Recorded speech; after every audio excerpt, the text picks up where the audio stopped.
चलिए भारत की बात बताता हूं को शुरू करते हैं और आज की पहली खबर आप सभी के सामने हम रखते हैं। आज बुलेटिन की शुरुआत हम करने जा रहे हैं बकरीद से, क्योंकि बकरीद पर हुए बवाल और बदले हुए बंगाल की खबर के साथ। देखिए, आज देश भर में ईद उल अजहा का त्योहार मनाया गया। इस मौके पर शांति और सौहार्दपूर्ण माहौल में लोगों ने नमाज अदा की। आपको ये दिल्ली की जामा मस्जिद की तस्वीरें दिखा रहे हैं। सबसे पहले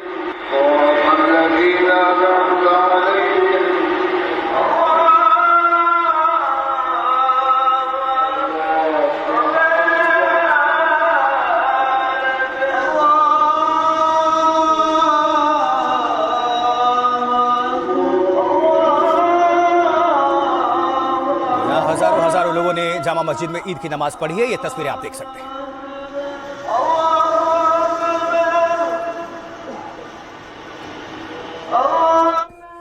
ये तो राजधानी दिल्ली की बात हो गई। अब आपको आगरा लिए चलते हैं और वहां ताजमहल की तस्वीरें भी दिखाते हैं, जहां ईद की नमाज अदा करने के लिए बड़ी तादाद में लोग इकट्ठा हुए। ये देखिए,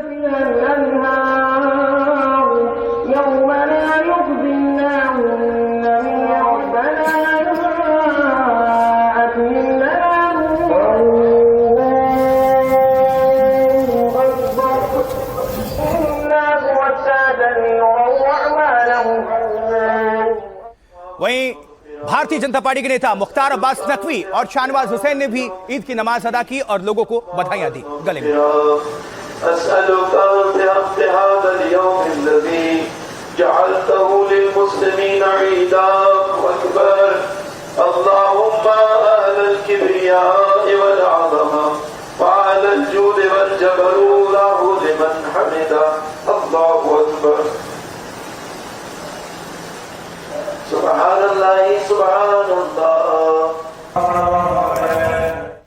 तो भारतीय जनता पार्टी के नेताओं की ईद आपने देख ली। चलिए अब आगे आपको लिए चलते हैं और अब आपको लिए चलेंगे मध्य प्रदेश की राजधानी भोपाल, क्योंकि भोपाल में भी आज ईद का त्योहार जो है वो जश्न के साथ मनाया गया। ईद उल अजहा का त्योहार उल्लास और भाईचारे के माहौल में ये मनाया गया। ये तस्वीरें आप देख रहे हैं ईद की रौनक भोपाल। यहां भोपाल में ताजुल मसाजिद समेत शहर की सभी मस्जिदों और ईदगाहों में नमाज के लिए लोगों की भारी भीड़ उमड़ पड़ी।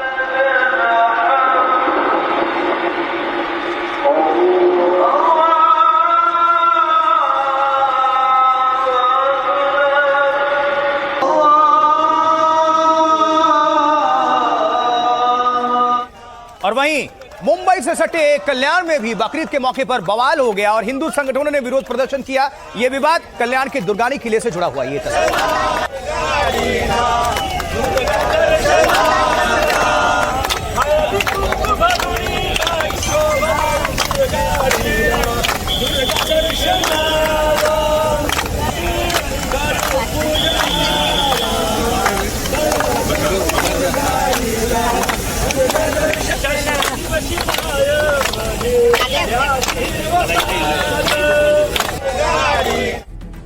तो दुर्गानी में बवाल हुआ क्यों, ये समझना जरूरी है। आइए कुछ तस्वीर दिखा देते हैं और पूरी डिटेल्स आपके सामने रख देते हैं। नजर डालिए। पहले ये तस्वीर देखिए आप। ईद पर अदा की गई जो नमाज कल्याण महाराष्ट्र, लेकिन दुर्गानी जिसकी हम चर्चा कर रहे हैं, दरअसल किले के परिसर में स्थित ईदगाह में इस दौरान नमाज अदा की जाती है, जिसके चलते प्रशासन की ओर से हर साल अस्थायी तौर पर हिंदू श्रद्धालुओं को किले के दुर्गा देवी मंदिर में प्रवेश करने से रोक दिया जाता है और इस बार भी ऐसा ही किया गया था।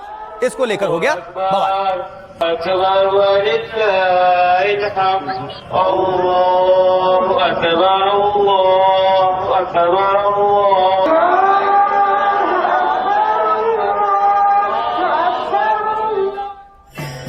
लेकिन यह भी साथ साथ आपको बता दें कि रोक का हिंदू संगठनों ने कड़ा विरोध कर दिया और विरोध करने के बाद सड़क पर बैठकर भजन गाने लगे। ये देखिए जरा, पहले तस्वीर सुन लीजिए।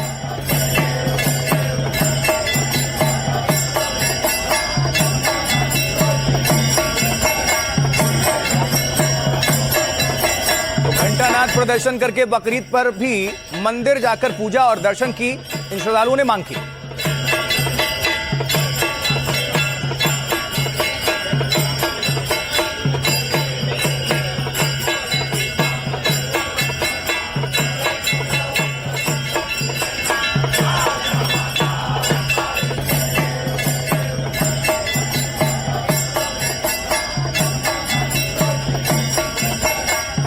चलिए, तो आपको हमने ये सुनवा दिया।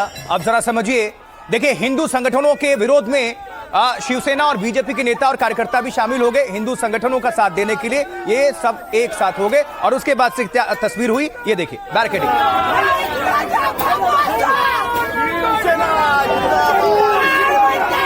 हिंदू संगठनों ने विरोध किया। अब इसमें साथ मिला शिवसेना और बीजेपी के नेताओं का भी, कार्यकर्ताओं का भी। ये देखिए तस्वीर।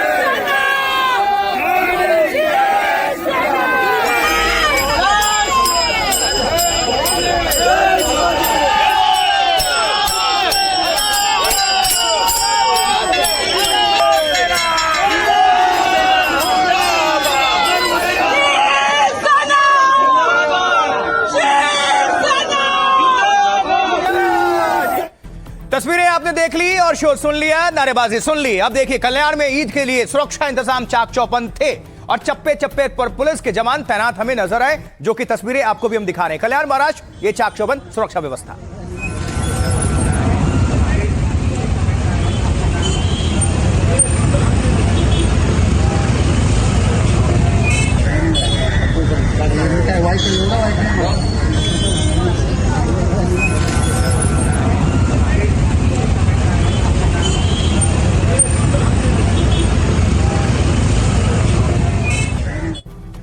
लेकिन यहां जानना यह जरूरी है कि पूरा मामला था क्या है, क्यों हो गया बवाल। चलिए जान लेते हैं आखिर कल्याण में ये हुआ क्या और पूरा मामला क्या है, विस्तार से समझिए। देखिए, मुंबई से सटे कल्याण में बकरीद पर भारी बवाल हुआ। नमाज के विरोध में हजारों हिंदू कार्यकर्ता सड़क पर उतर आए। पहले हंगामा और फिर विरोध जताया, फिर सामूहिक हनुमान चालीसा का पाठ पढ़ा गया। एक तरफ ईद की नमाज हो रही थी और दूसरी ओर घंटानाद आंदोलन। शिवसेना के साथ पहली बार भारतीय जनता पार्टी भी घंटानाद आंदोलन में उतर आई। कहा कि एक समुदाय को खुश करने के लिए हमारी धार्मिक भावनाएं दबाई जा रही हैं। बीजेपी नेता महेश पाटिल को हिरासत में लेने से हंगामा और बढ़ गया। हिंदू संगठन के हजारों लोग नारेबाजी करने लगे, घंटियां बजाने लगे। ये सारा बवाल कल्याण के दुर्गाड़ी किला परिसर में हुआ। किले में एक तरफ दुर्गा मां का मंदिर है और दूसरी तरफ मस्जिद और ईदगाह है। ईद पर नमाज के दौरान कुछ देर के लिए यहां मंदिर को बंद कर दिया गया। हिंदू संगठनों ने इसे आस्था के साथ खिलवाड़ बताया और विरोध करने लगे। त्योहार पर तनाव बढ़ता देख कल्याण को छावनी में तब्दील कर दिया गया। 500 से ज्यादा पुलिस तैनात हुई वहां पर। ड्रोन कैमरे से पूरे इलाके में निगरानी रखी गई।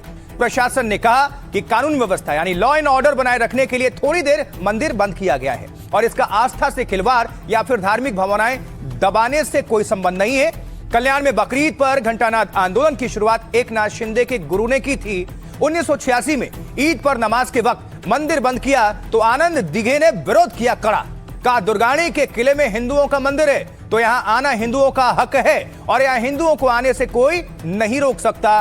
रोका तो घंटानाद आंदोलन करेंगे।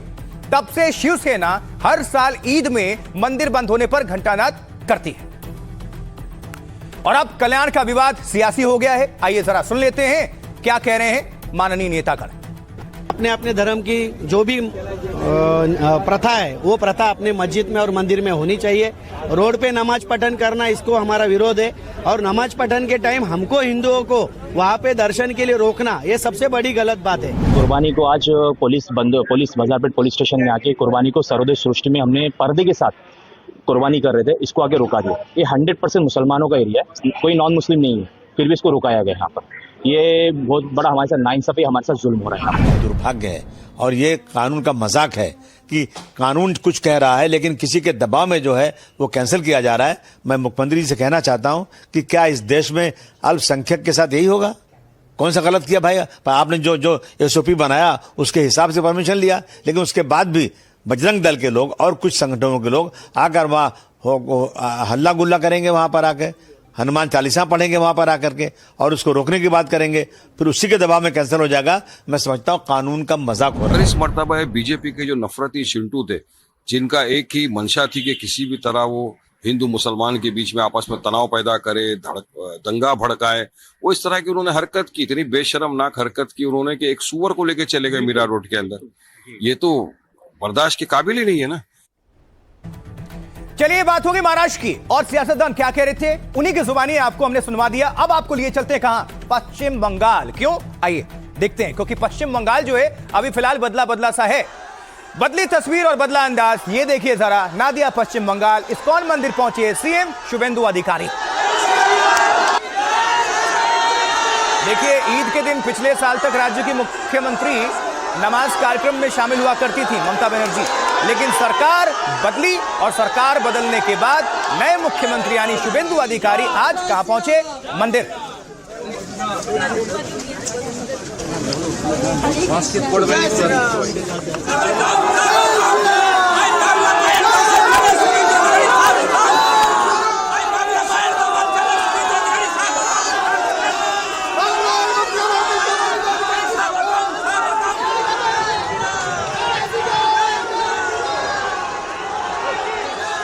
तो पश्चिम बंगाल की तस्वीर पूरी तरह से अब बदली हुई नजर आ रही है। चुनाव के बाद, सत्ता के बाद देखिए, सीएम शुभेंदु अधिकारी ने नादिया में इस्कॉन मंदिर में पूरे विधि विधान के साथ पूजा अर्चना की है, जिसकी तस्वीरें अभी आप देख रहे हैं।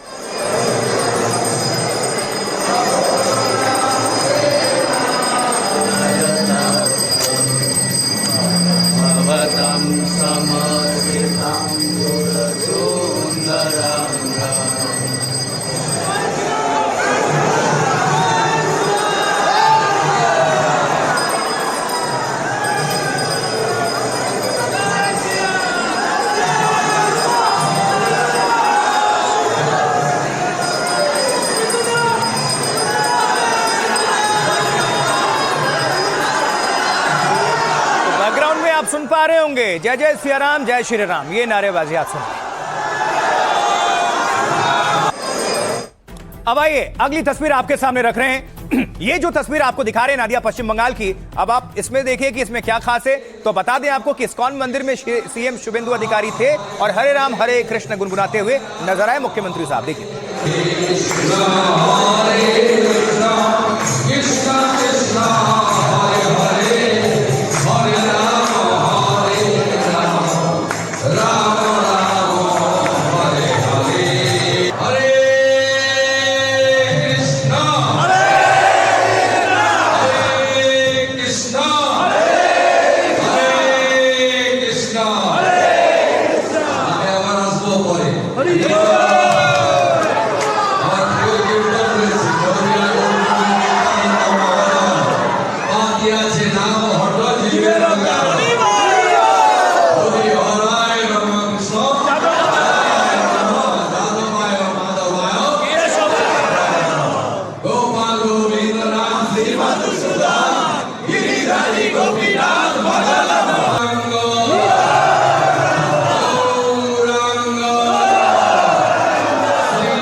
बड़ा परिवर्तन आया पश्चिम बंगाल में, जिसको आप खुद देखा और सुन रहे हैं। देखिए, अब की बार ईद पर कोलकाता का रेड रोड पूरी तरह से खाली नजर आया, ना नमाज हुई और ना ही कोई भीड़ भाड़। ये तस्वीर देखिए।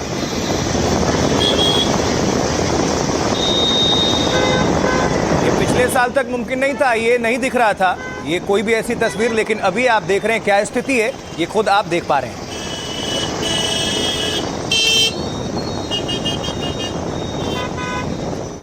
पश्चिम बंगाल की और जानकारी और तस्वीरें और अपडेट आपको देने जा रहे हैं। एक और तस्वीर दिखाने जा रहे हैं, उस पर आप गौर करिए। देखिए, पिछले साल तक कोलकाता के रेड रोड पर सामूहिक नमाज अदा की जाती थी, पूरी सड़क ब्लॉक होती थी और ममता बनर्जी उसी कार्यक्रम में शिरकत करने जरूर पहुंचती थी। ये देखिए,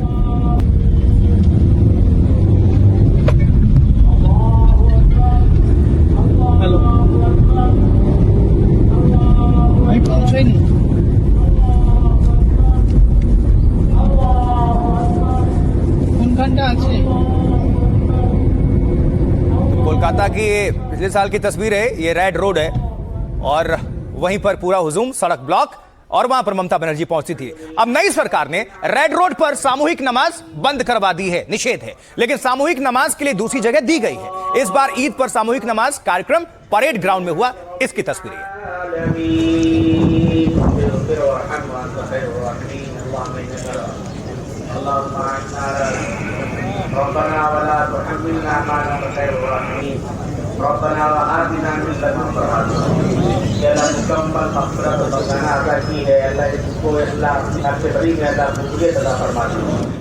तो इस बार बकरीद पर पश्चिम बंगाल पूरी तरह से बदला है, लेकिन कैसे, थोड़ा और डिटेल्स समझ लीजिए विस्तार से। देखिए, बकरीद पर कोलकाता के रेड रोड पर भीड़ होती थी हमेशा। हर साल यहां सामूहिक नमाज अदा करने का कार्यक्रम होता था।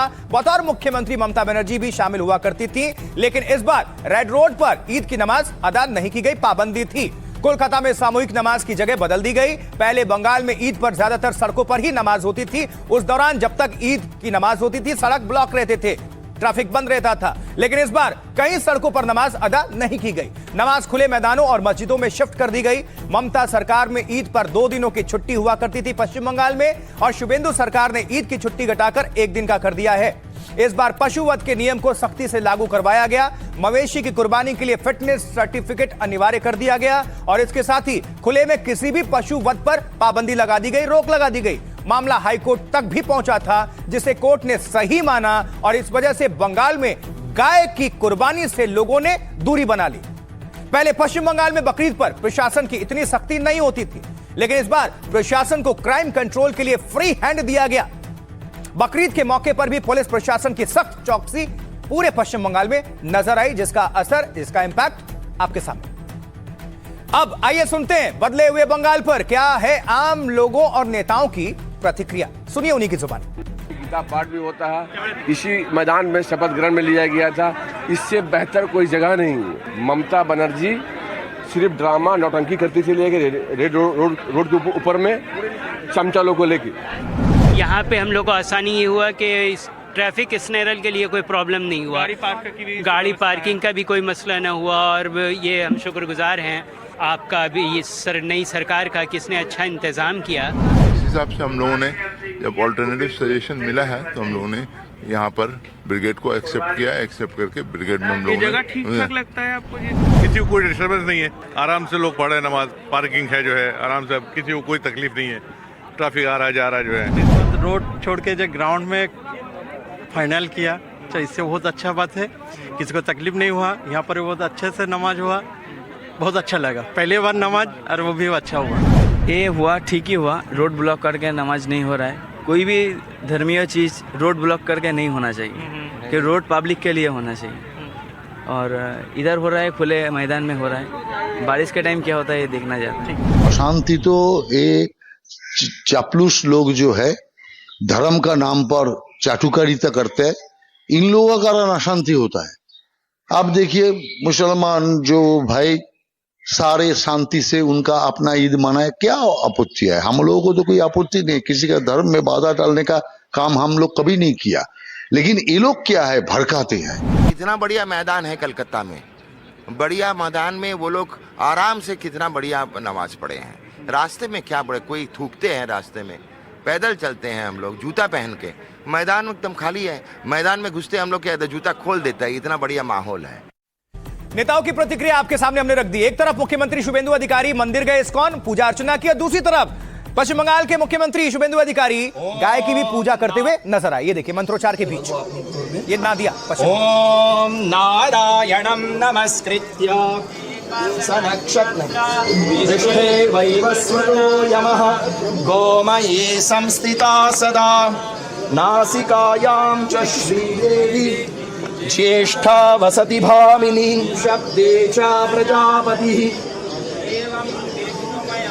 मुच्यते गर्भिणी जनयेत् पुत्रां कन्या भरतारम आपनुयात। नादिया पश्चिम बंगाल की तस्वीर देख रहे हैं। ये मंत्रोच्चार के बीच मुख्यमंत्री शुभेंदु अधिकारी गौ माता की पूजा अर्चना करते हुए, ये देखिए जरा विधि विधान के साथ, फिर फल फूल खिलाएंगे और आरती भी उतारी उन्होंने। इसमें एक बड़ा संदेश भी था।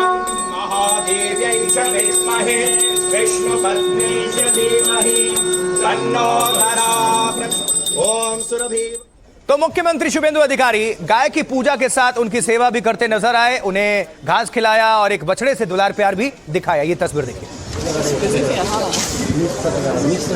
फल फूल खिलाते हुए ये सब कुछ आप देख रहे हैं।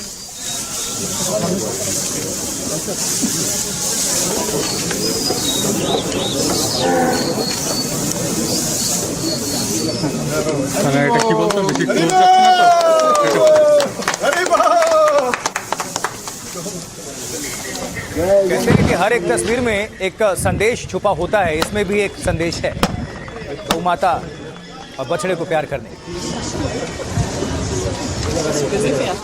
चलिए, तो बात हो गई पश्चिम बंगाल की, लेकिन जब गौ माता की हम चर्चा कर रहे हैं तो राजस्थान की राजधानी जयपुर में गाय को राष्ट्रीय पशु घोषित करने की मांग हो रही है। ईद की नमाज के बाद गाय को खास दर्जा देने की मांग में प्रदर्शन तक किया गया। ये देखिए जरा। खास बात यह है कि ये मुस्लिम समुदाय से जुड़े सभी लोग हैं।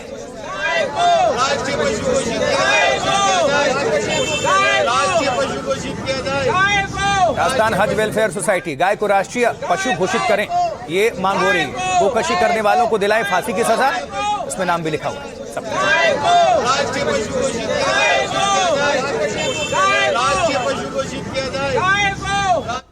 और अब अगली तस्वीर मुजफ्फरपुर बिहार से, क्योंकि बिहार में भी ईद के बाद मुस्लिम समाज का प्रदर्शन दिखा और मांग यही कि गाय को राष्ट्रीय पशु घोषित करें।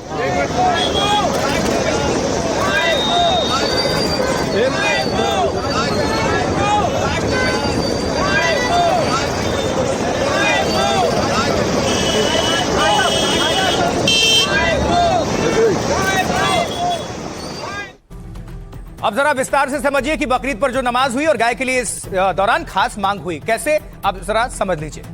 इस पर समझना यह है कि हर जगह देश भर से आपको हमने तस्वीरें दिखाई। जैसे जयपुर में ईदगाह के बाद बाहर शांतिपूर्ण प्रदर्शन आयोजित किया गया। इसमें मुस्लिमों ने गाय को राष्ट्रीय पशु घोषित करने की डिमांड रखी। मुस्लिम समाज ने कहा कि गोवंश संरक्षण के लिए एक समान कानून हो।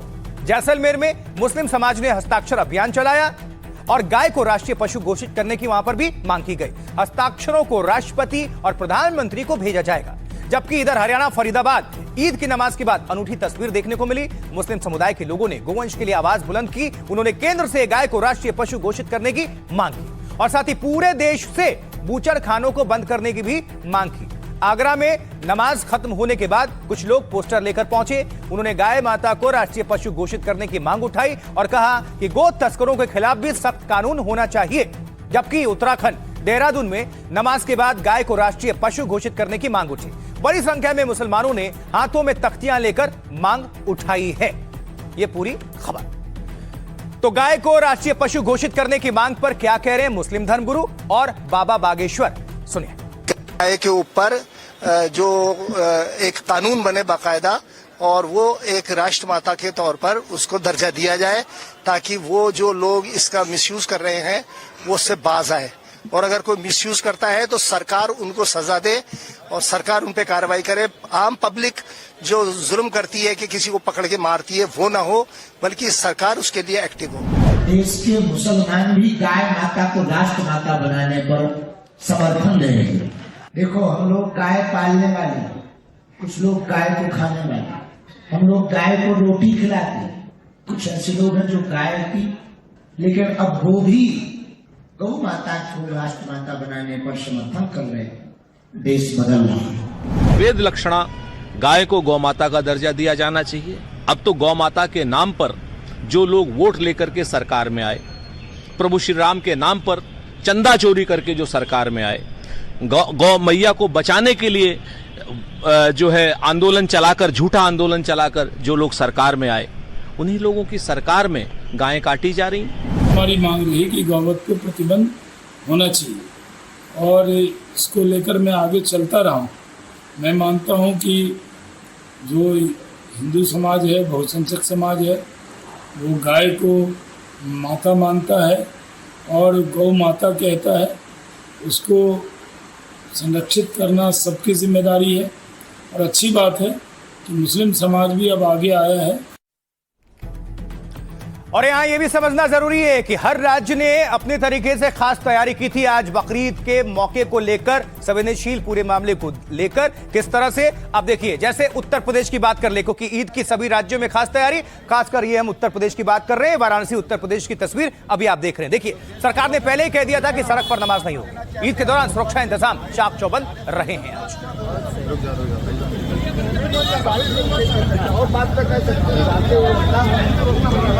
ये सख्ती जो है वो पश्चिम बंगाल में ही नहीं बल्कि उत्तर प्रदेश में भी कड़ाई से लागू।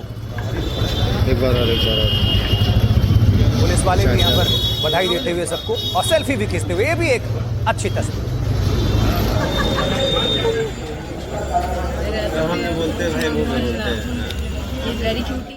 तो ईद के मौके पर सुरक्षा के लिए हर तरह के इंतजाम किए गए थे। निगरानी के लिए ड्रोन की भी मदद ली गई, हाईटेक तरीके से सब कुछ। देखिए कानपुर की तस्वीर।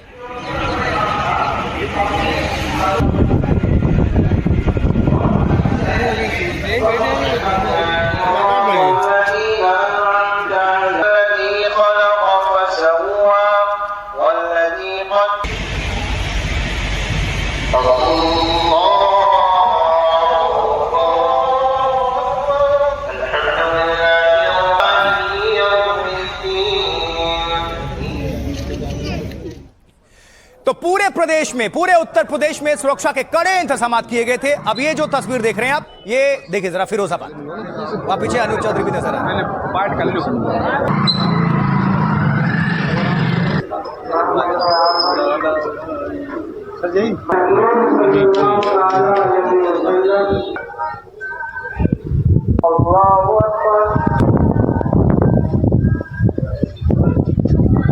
बस ये तो बात हो गई उत्तर प्रदेश की और फिरोजाबाद की। अब आपको लिए चलते हैं बांग्लादेश। क्यों? आइए देखते हैं। ये तस्वीर देखिए पहले। ये तस्वीर आप देख रहे हैं, ये आपको यहां पर भैंसा नजर आ रहा है। इसका नाम रखा गया ट्रंप भैंसा। अब इसमें क्या है कनेक्शन, समझिए। देखिए ये जो भैंसा है इसको ट्रंप भैंसा कहा जा रहा है। उसकी कुर्बानी दी जानी थी, लेकिन ये खबर बांग्लादेश के प्रधानमंत्री तक जा पहुंची और ट्रंप भैंसे की कुर्बानी रोक दी गई। सोशल मीडिया का ये है एक ताकत है। जैसे ये खबर पहुंची, कुर्बानी रुक गई, इस भैंसे की जिंदगी बची। देखिए कुर्बानी के लिए डोनाल्ड ट्रंप भैंसे को खिला पिलाकर तैयार किया गया था और उसके मालिक ने उसे कुर्बानी के लिए करीब 3 लाख रुपए में खरीदा था। ये देख लीजिए जरा इनको। इसकी कंगी वंगी भी हुई है, ये बाल पर भी ध्यान दीजिए आप, पूरी तरह से भूरे कलर का, और इसके बाल भी संवारे गए हैं कुछ खास अंदाज में, और इसका नाम रख दिया गया ट्रंप भैंसा।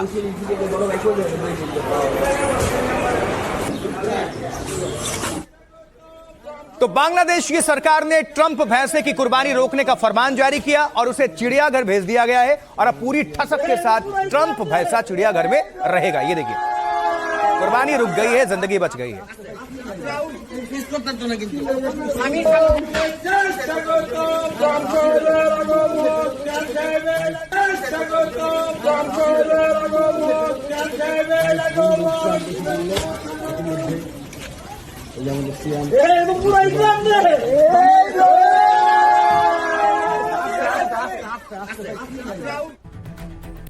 चलिए अब आपको बताते हैं कि ट्रंप भैंसे की पूरी कहानी क्या है, जरा समझ लीजिए। देखिए बांग्लादेश से लेकर दुनिया भर में ट्रंप भैंसे की खूब चर्चा है। अनोखे बाल और गुलाबी रंग के भैंसे की ईद पर कुर्बानी होती थी, लेकिन तारिक रहमान सरकार के दखल से उसकी कुर्बानी टल गई। 700 किलो का यह भैंसा 550 टका प्रति किलो के हिसाब से बिका था। उस हिसाब से करीब 3.85 लाख टका यानी कि 3 लाख रुपए में यह बेचा गया। बांग्लादेश में आमतौर पर भैंसे 50,000 से 1 लाख रुपए तक में मिल जाते हैं, लेकिन मोहम्मद शेरोन ने ट्रंप भैंसे के लिए करीब 3 लाख रुपए कीमत चुकाए थे और बकरीद में कुर्बानी के लिए वो ट्रंप भैंसे का खास ख्याल रख रहे थे। उसे दिन में 4 बार नहलाया जाता था, 4 बार खास चारा दिया जाता था। ट्रंप भैंसे को सोयाबीन और कॉर्न जैसी हाई प्रोटीन डाइट दी जा रही थी और उसके साथ वीडियो और सेल्फी लेने वालों की तो मानो भीड़ उमड़ पड़ी थी इलाके में। ट्रंप भैंसे की कुर्बानी को लेकर ढाका से नारायणगंज तक चर्चा थी। भैंसे की लोकप्रियता बढ़ी तो बांग्लादेश सरकार का ध्यान भी पहुंचा। बांग्लादेश के गृह मंत्री सलाउद्दीन ने कुर्बानी रोकने का आदेश दे दिया और कहा कि जिसने कुर्बानी के लिए भैंसा खरीदा उसे पैसे वापस किए जाएं। फिलहाल इस ट्रंप भैंसे को बांग्लादेश के चिड़ियाघर में रखा गया है। चिड़ियाघर प्रशासन ने ट्रंप भैंसे के लिए अलग बाड़ा तैयार किया है। ट्रंप भैंसे की देखभाल के लिए खास कर्मचारी भी नियुक्त कर दिए गए हैं। ट्रंप भैंसा अभी 2 हफ्ते तक निगरानी और क्वारंटीन में रखा जाएगा और इसके बाद आम लोग भी इस अनोखे ट्रंप भैंसे को जू में देख सकेंगे। चलिए आगे बढ़ते हैं और अब बात हम करते हैं पश्चिम बंगाल की। देखिए नई सरकार और नए मुख्यमंत्री के साथ बंगाल में बदलाव के सीरीज चल रहे हैं। दूसरी ओर ममता की पार्टी में हलचल तेज है और उनके कुनबे पर शिकंजा कस रहा है। एक वीडियो वायरल हो रहा है आजकल जो अभिषेक बनर्जी के घर के बाहर का बताया जा रहा है। वो देखिए जरा, ये तस्वीर वायरल। আগে এই সংবিধান অনুযায়ী শাস্তি হবে, যাব না ওরে কে আছিস বাঁচা পিসি পিসি রে বাবা কি হয়ে গেল, আমি ডিজে বাজাবো। এই মানিকদা, আমি ডিজে বাজাবো না। পিসি ডিজে বন্ধ করছে, আমার ছেলেটা ডিজে বাজাবো। হুজুর, আমি অভিষেকুদ্দিন ব্যানার্জি, আমি স্বীকার করছি আমি বাড়ি চুরি করেছি। देखिए, वायरल वीडियो जो था वो आपके सामने हमने रख दिया, आप समझिए। टीएमसी तृणमूल कांग्रेस को अभी तक विधानसभा में मुख्य विपक्षी दल का दर्जा और ऑफिस नहीं मिला है। इसको लेकर पार्टी में नाराजगी है और बंगाल विधानसभा में तृणमूल विधायकों ने धरना भी दिया है। আমাদের পরিষ্কার বক্তব্য, বিরোধী দলনেতাকে, বিরোধী পক্ষকে ঘর দিতে হবে, স্বীকৃতি দিতে হবে, বিরোধী দলনেতার পক্ষে জবাবি চিঠি দিতে হবে। সবচেয়ে বড় কথা এখন সৌজন্য, যে উনি এসছেন কথা বলতে, তো কথা বলতে যদি আসেন, 1 মিনিট একটা কথা বলা যায় না?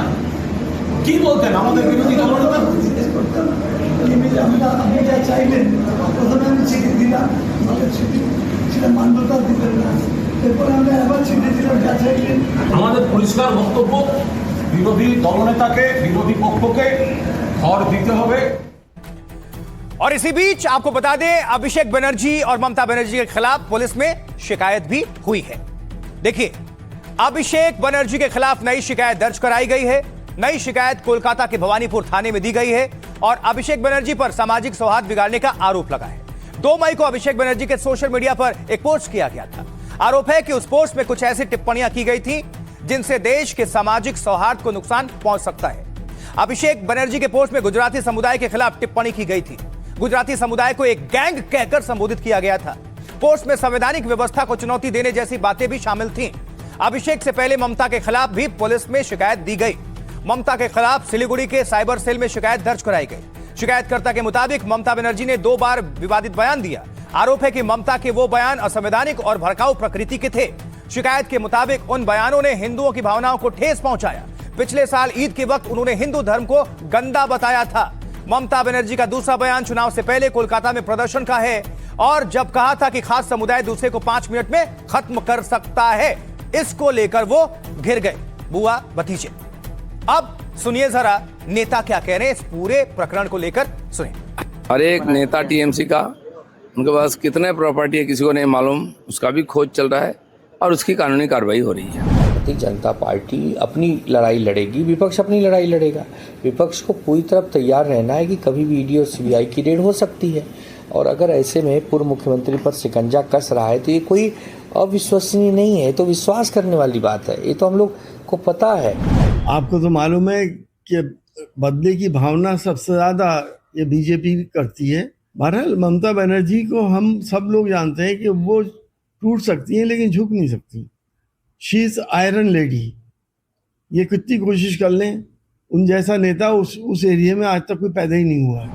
रॉयल बंगाल टाइगर मैदान में है, जंगल को सुधारने निकला है। अभी 1 महीना भी नहीं हुआ है, जंगल सुधार की तरफ है। 1-2 महीना दीजिए, बाघ पूरा काम कर लेगा। रॉयल बंगाल टाइगर शुभेंदु अधिकारी। देखिए, टीएमसी नेताओं के खिलाफ लोगों में भी जबरदस्त आक्रोश है, गुस्सा है। साउथ 24 परगना में लोगों ने एक नेता की जमकर पिटाई कर दी। इसी बीच ये देखिए,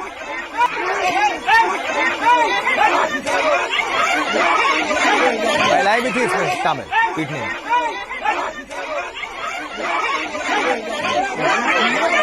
साउथ 24 परगना पश्चिम बंगाल की तस्वीरें, ये टीएमसी नेता बताया जा रहे और इनको पीट दिया गया।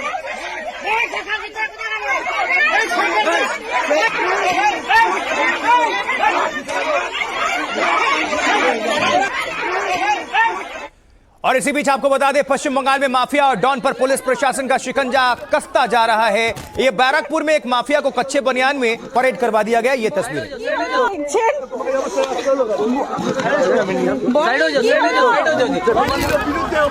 बताया जा रहा है कि पूरे इलाके में बैरकपुर में ये बॉबी डॉन की दबदबा, कुछ भी कह दे, मतलब पुलिस प्रशासन तक बड़े बड़े अधिकारी भी इनको जानकारी के मुताबिक सैल्यूट ठोकते थे। लेकिन अब बंगाल की पुलिस ने इनकी परेड निकाल दी है कच्चे बनियान।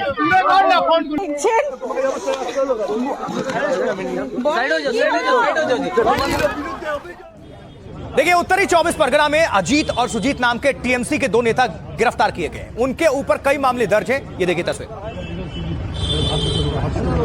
ये दोनों हैं, अजीत और सुजीत।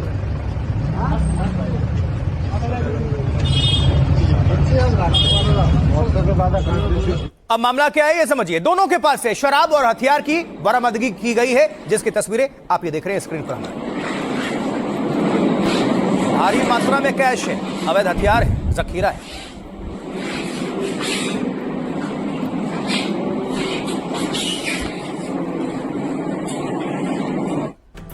अब टीएमसी के सांसद हैं सौगत रॉय। लोगों ने उत्तरी 24 परगना में उनके खिलाफ भी जमकर नारेबाजी कर दी। सुनिए जरा। चोर चले जाच्छे, चोर चले जाच्छे, चोर चले जाच्छे, चोर चले जाच्छे,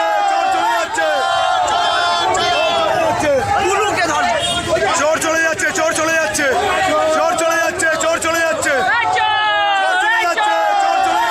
चोर चले जाच्छे, चोर चले जाच्छे, चोर चले जाच्छे, चोर चले जाच्छे, चोर चले जाच्छे। तो टीएमसी सांसद को, सौगत रॉय को जनता के भारी विरोध का सामना करना पड़ा। उनकी कार में अंडे तक पब्लिक ने फेंक दिए, जिसकी तस्वीरें ये रही।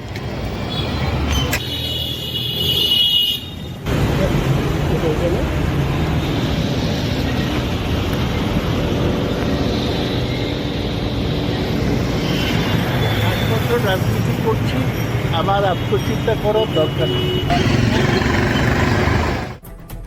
तो आखिर सौगत रॉय के साथ क्या हुआ और क्यों हुआ, आइए जान लेते हैं, देख लेते हैं। देखिए, बंगाल में टीएमसी से नाराजगी की तस्वीरें लगातार सामने आ रही हैं। ताजा मामला उत्तरी 24 परगना का है, जहां एक सांसद निशाना बने। यहां टीएमसी सांसद सौगत रॉय के विरोध में लोगों ने जोरदार प्रदर्शन कर दिया। प्रदर्शनकारियों ने सौगत रॉय के खिलाफ जमकर नारेबाजी की। विरोध प्रदर्शन के दौरान उनके काफिले पर अंडे फेंक दिए गए। टीएमसी सांसद कार्यकर्ताओं पर हमले के विरोध में थाने पहुंचे थे। ज्ञापन देने के बाद सौगत रॉय जब वहां से बाहर निकल रहे थे, तभी कुछ लोगों ने उनकी गाड़ी को चारों तरफ से घेर लिया और वहां मौजूद पुलिस ने किसी तरह भीड़ को नियंत्रित किया और टीएमसी सांसद की गाड़ी को वहां से सुरक्षित निकलवाया गया। सौगत रॉय ने इस पूरे विरोध प्रदर्शन को राजनीतिक साजिश करार दिया है। उन्होंने आरोप लगाया है कि इस प्रदर्शन के पीछे बीजेपी का हाथ है, जबकि बीजेपी ने सौगत रॉय के आरोपों को खारिज किया है। सौगत रॉय की गिनती टीएमसी के सबसे सीनियर नेताओं में होती है। सौगत रॉय 5 बार के सांसद और 5 बार के विधायक रह चुके हैं, लेकिन अपने बयान और एक्शन से कई बार विवादों में वो रहे हैं। पिछले साल संसद परिसर में ई सिगरेट पीने के आरोप उन पर लगे थे और अब बंगाल में उनके काफिले पर अंडे फेंकने की घटना हुई। सुनिए जरा क्या कह रहे हैं सौगत रॉय, उन्हीं की जुबानी। बहुत ही खराब कल्चर, खराब बातें किया जा रहा है, अश्लील अंग भंगी किया जा रहा था। ये सब लोग एकदम लुम्पेन है, थर्ड क्लास लोग है, बीजेपी के लोअर लोग। बीजेपी का कोई कंट्रोल नहीं है इसके कर्मियों पर। उसका नेता लोग अच्छा बात करते हैं, कविता सुनाते हैं, और यही उसका नीचे लेवल में ये हालत है। चलिए, ये तो बात हो गई पश्चिम बंगाल की। अब आपको दूसरे राज्य लिए चलते हैं जहां सियासी हलचल। कौन सा? जी, कर्नाटक। देखिए, कर्नाटक को लेकर कांग्रेस की बड़ी टेंशन आज खत्म हो गई है। सिद्धारमैया के इस्तीफे के बाद डीके शिव कुमार का अगला सीएम बनना अब तय हो चुका है। देखिए, इस तस्वीर से साफ हो गया है कि कर्नाटक कांग्रेस में ऑल इज वेल है अब, और सिद्धारमैया मान चुके हैं, क्योंकि पैर छूकर आशीर्वाद लेते नजर आए डीके शिव कुमार।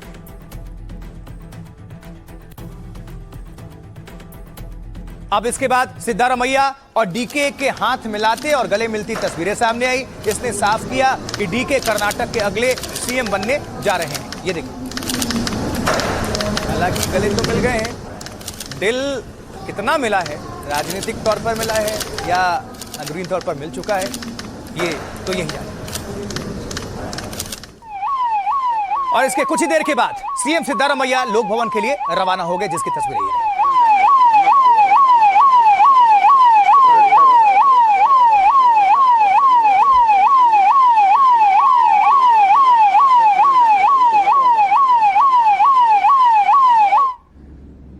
अब ये तस्वीर देखिए, सिद्धारमैया ने सीएम पद से अपना इस्तीफा दे दिया। राज्यपाल की मौजूदगी में राज्यपाल के सचिव को उन्होंने अपना इस्तीफा सौंपा। ये देखिए, क्योंकि उस वक्त राज्यपाल मौजूद नहीं थे।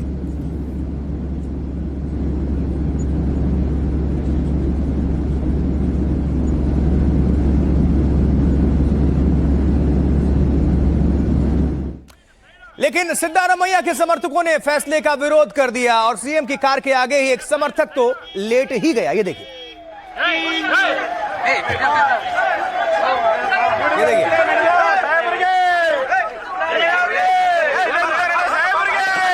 सिद्धारमैया का सपोर्टर है, समर्थक।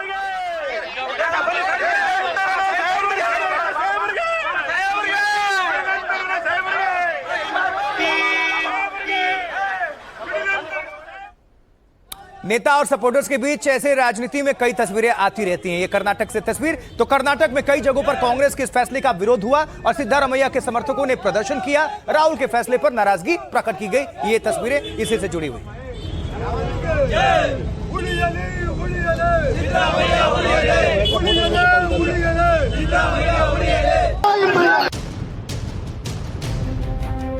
कर्नाटक में कांग्रेस का नाटक आज खत्म हुआ। सीएम सिद्धारमैया के इस्तीफे के साथ ही डीकेएस का रास्ता भी साफ हो गया, तो कांग्रेस आलाकमान ने भी राहत की सांस ली। सिद्धारमैया के 2.5 साल पूरा होते ही डीके गुट एक्शन में था। कर्नाटक से लेकर दिल्ली तक कई बार बैठकें हो चुकी थीं, लेकिन 2 दिन पहले दिल्ली में हुई बैठक में सिद्धारमैया को आलाकमान ने फैसला सुना दिया था। अब सबकी नजरें सिद्धारमैया पर थीं कि वो क्या करने वाले हैं। सिद्धारमैया ने इस्तीफा देकर आलाकमान की बड़ी टेंशन खत्म कर दी है। अब जरा जान लीजिए, आपको बता देते कि सिद्धारमैया आखिर कैसे इस्तीफा देने को मान गए, कैसे राजी हुए। अब कर्नाटक में क्या होगा समझिए। देखिए, कर्नाटक के सीएम सिद्धारमैया ने इस्तीफा तो दे दिया, इसके साथ ही कई दिनों से चल रहा सस्पेंस खत्म हो चुका है। कर्नाटक में दिल्ली बैठक में सिद्धारमैया को इस्तीफा देने को कहा गया था। प्रेस कॉन्फ्रेंस में कहा हाईकमान के कहने पर इस्तीफा दिया है। सिद्धारमैया ने राज्यपाल के सचिव को अपना इस्तीफा सौंपा। कर्नाटक के राज्यपाल पारिवारिक कारणों से बेंगलुरु से बाहर थे। उस वक्त प्रेस कॉन्फ्रेंस में सिद्धारमैया के साथ डीके शिवकुमार मौजूद थे। इससे पहले सिद्धारमैया ने अपने घर पर मंत्रियों के साथ एक बैठक की। बैठक के दौरान डीके शिवकुमार ने सिद्धारमैया के पैर छुए और इसके बाद सीएम और डिप्टी सीएम गले मिले आपस में। कांग्रेस नेताओं के मुताबिक डीके शिवकुमार के नाम पर सहमति बन चुकी है। डीके शिवकुमार कर्नाटक के अगले सीएम होंगे। कल डीके शिवकुमार को विधायक दल का नेता चुना जाएगा। इसके बाद वो सरकार बनाने का अपना दावा पेश करेंगे। दूसरी पारी में सिद्धारमैया करीब 3 साल तक सीएम रहे और 2023 में जीत के बाद कांग्रेस में सीएम पद को लेकर ठन गई थी। सिद्धारमैया और डीके दोनों ही सीएम पद को लेकर अड़े हुए थे। तब राहुल गांधी ने 2.5 साल का रोटेशन फॉर्मूला दिया था और 2.5 साल पूरा होने के बाद कर्नाटक कांग्रेस में टकराव जारी था। दिल्ली में कर्नाटक के नेताओं के साथ आलाकमान ने बैठक की थी और हालांकि पार्टी ने इसको लेकर कोई बयान जारी नहीं किया था। तो इस्तीफा देने के बाद सिद्धारमैया ने प्रेस कॉन्फ्रेंस की और इसमें कहा कि उन्होंने आलाकमान के फैसले के बाद अपना इस्तीफा दे दिया है। सुनिए।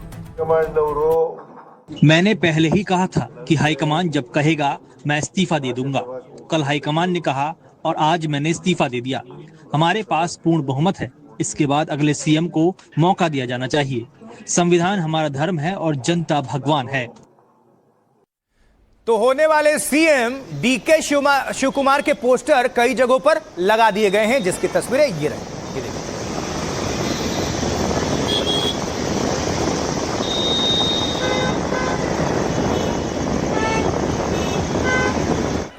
और इस बीच शपथ और नई कैबिनेट पर चर्चा के लिए डीके शिवकुमार दिल्ली के लिए रवाना हो गए। ये देखिए।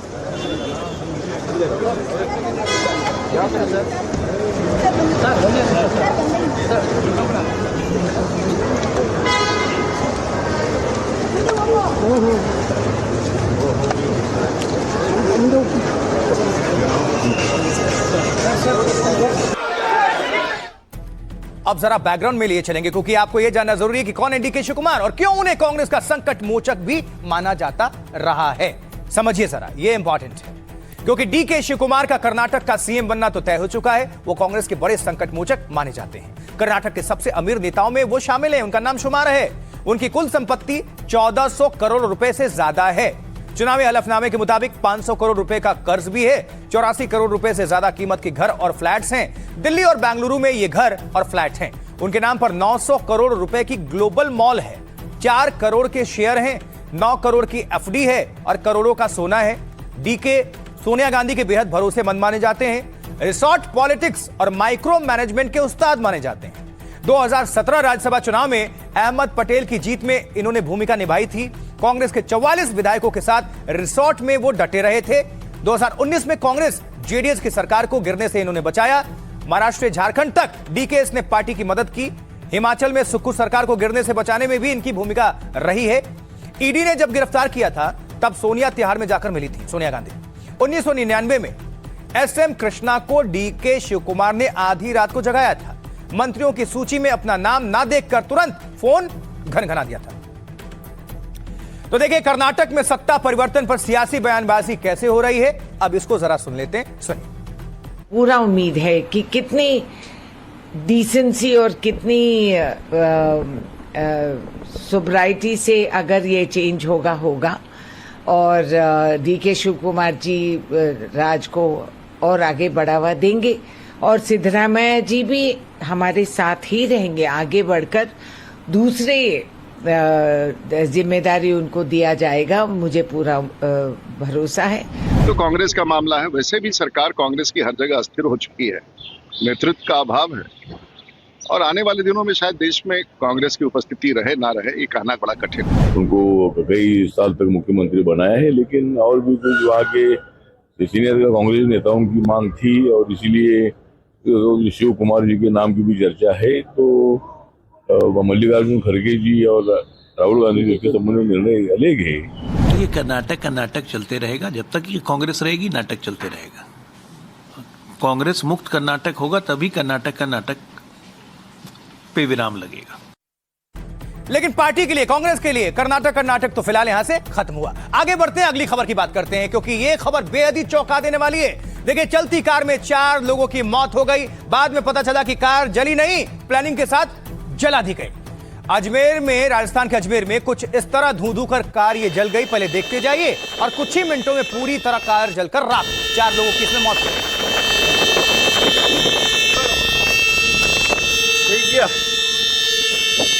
अब आपको बताएंगे सस्पेंस जो इसमें था।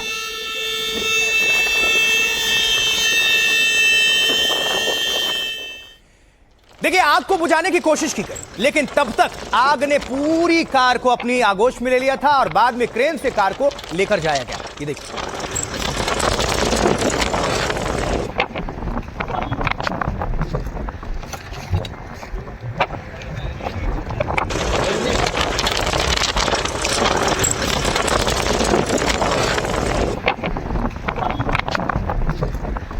थोड़ा इंतजार करिए, इसमें बहुत सस्पेंस है और बहुत चालबाजी है, इसमें शातिरपन है क्योंकि हादसे के मौके पर 100 पड़े हुए थे। वो देखिए जरा, इसको हम पूरी तरह नहीं आपको दिखा सकते, ब्लर किया हुआ है।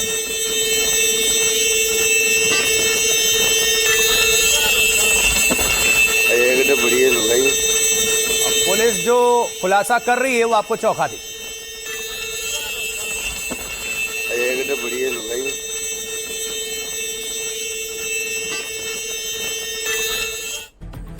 इस कार के अंदर जो जानकारी शुरू में दी गई थी, 4 लोग मारे गए थे, लेकिन पुलिस ने तफ्तीश आगे बढ़ाई और सब कुछ सामने आ गया। आइए देखते हैं, समझते हैं कि पूरा क्या हुआ। ये जो आप देख रहे हैं कार और 4 लोग जो इसमें जले थे, इसमें पूर्व सरपंच की मौत हुई, साथ ही उनके परिवार के 3 और सदस्यों की जान चली गई। ये देखिए, पूर्व सरपंच की मौत, इनके साथ साथ 3 और लोग।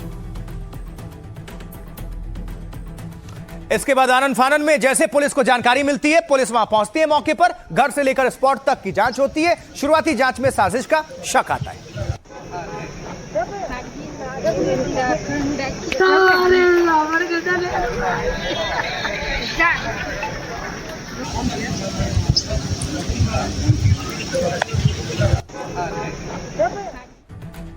तो पुलिस अपना काम कर रही है, जांच लगातार आगे बढ़ रही है। कैसे, एक तस्वीर दिखाने जा रहे हैं। देखिए, ये जो तस्वीर अभी आप देख रहे हैं, ये ट्रैक्टर से डीजल निकाला है पुलिस ने। क्यों? ये तफ्तीश का हिस्सा है, इसी वजह से ट्रैक्टर की भी जांच की गई है।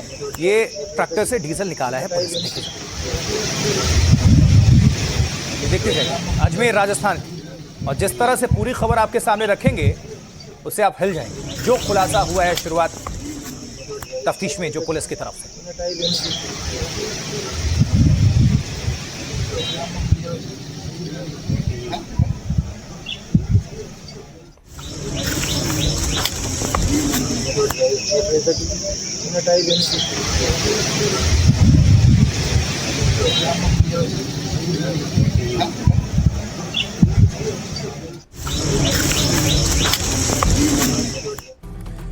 अब ये जानिए, आपको बता देते हैं कि पूरा मामला डिटेल में है क्या और क्यों कार में लगी आग को साजिश माना जा रहा है। देखिए, राजस्थान के अजमेर में यह भीषण कार हादसा हुआ।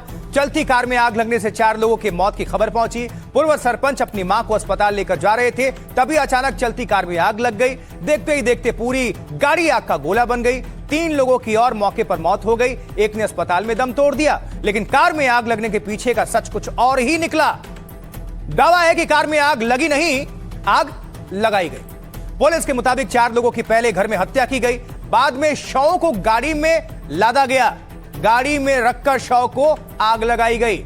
मामले में पारिवारिक विवाद का भी शक है। पूर्व सरपंच की पहली पत्नी पर साजिश रचने का शक है। 4 लोगों की हत्या पहले घर में धारदार हथियार से की गई और इसके बाद शव को स्कॉर्पियो कार में रखा गया। घर पर ही ट्रैक्टर से डीजल निकाला गया था और उसी डीजल को गाड़ी पर छिड़ककर आग के हवाले कर दिया गया। इसलिए पुलिस ने डीजल निकाला था। ट्रैक्टर वाली तस्वीर दिखाई थी हमने। अब देखिए, साजिश में पूर्व सरपंच की पहली पत्नी, बेटा और बेटी की शामिल होने का शक है। पुलिस हर एंगल से पूरे मामले की तह तक जाकर तफ्तीश करने में जुटी हुई है। और अब आई विटनेस जो प्रत्यक्षदर्शी हैं वो क्या कुछ कह रहे हैं, उनको सुनवाते हैं। सुनिए उनको। की घटना थी, काशी और इसके लापड़ा के बीच की घटना थी और यहाँ से शव को हमने लेके गए थे वहाँ पे और हमने उतारा था। 3 शव जले हुए थे और एक सेब था। 4 लोगों की मौत हुई थी। जो एक राम सिंह जी थे जो पूर्व सरपंच साहब थे, एक उनकी माता थी और एक उनकी भांजी थी और एक उनकी पत्नी थी। गाड़ी जल गई पूरी। चारों की डेड बॉडी घर से करीब 500 मीटर दूर मेन रोड पे जली हुई कार के अंदर बॉडी जली हुई मिली थी। इसके बाद गहनता से अलग अलग टीमों द्वारा मौके पे पहुंच करके गठन किया गया। हर एंगल से एफएसएल टीम के द्वारा भी, एमओबी टीम के द्वारा साक्ष्य जुटाए गए और गहन अनुसंधान और जांच के बाद ये बात सामने आई है कि जो प्रथम पत्नी थी सुनीता, उससे काफ़ी लंबे समय से विवाद चल रहा था। रहती घर पे ही थी, तो कल भी देर शाम काफ़ी लंबा विवाद चला। उसके बाद सुनीता और उसके दोनों बच्चे, एक नाबालिग है और दूसरी उसकी बेटी सरिता, इन्होंने मिलकर के इन सबका मार दिया। चलिए, उम्मीद करते हैं कि कानून अपना काम निष्पक्ष तरीके से करेगा और दूध का दूध पानी कर देगा और जो पीड़ित हैं उनको न्याय जरूर मिलेगा। आगे बढ़ते हैं। आगे बढ़ते हुए बात करेंगे ट्यूशा केस की, जहां आखिरकार उसकी सास गिरिबाला सिंह गिरफ्तार हो गई, जो कि पूर्व जज रही है। सबसे पहले तस्वीर देखिए कैसे सीबीआई ने गिरिबाला सिंह को गिरफ्त में लिया। ये देखिए।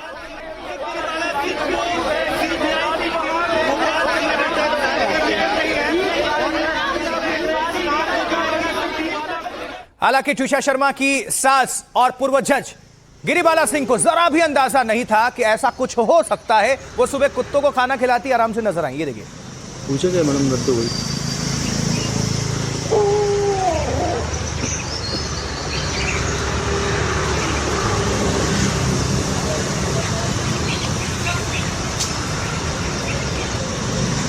पूछे क्या मैडम दर्द हुई?